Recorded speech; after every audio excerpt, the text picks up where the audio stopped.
আসসালামাইকুম বন্ধুরা, আশা করি সবাই অনেক বেশি ভালো আছেন। তো আজকে আমি দেখাবো কিভাবে আপনারা আপনাদের স্টেডিয়াম কাস্টমাইজ করবেন। তো সম্পূর্ণ ভিডিওটা দেখবেন, তা নাহলে বুঝতে সমস্যা হবে।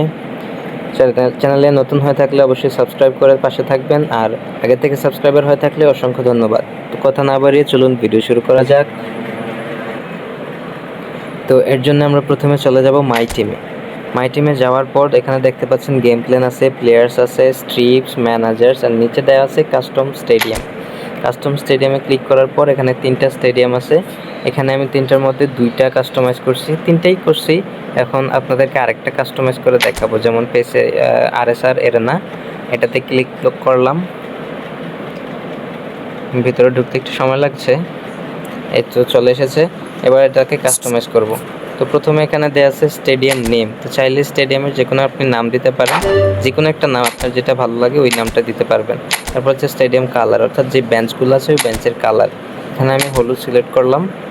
আপনারা চাইলে যে কোনো কালার সিলেক্ট করতে পারেন। পিচের সাইড, অর্থাৎ এই যে ক্যামেরাম্যানরা যেখানে থাকে ওই জায়গাটা আমি সাদা দিলাম।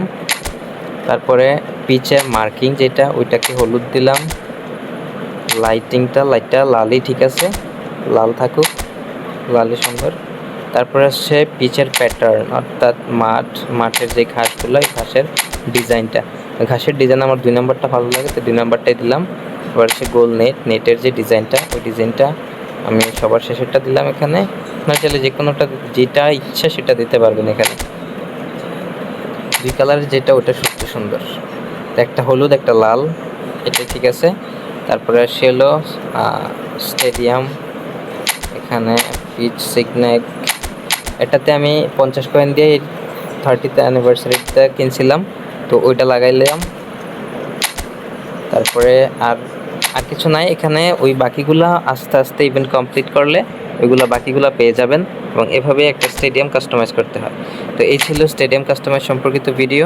ভালো লাগলে লাইক করতে ভুলবেন না, আর দেখা হবে নতুন কোনো ভিডিওতে। আল্লাহ হাফেজ।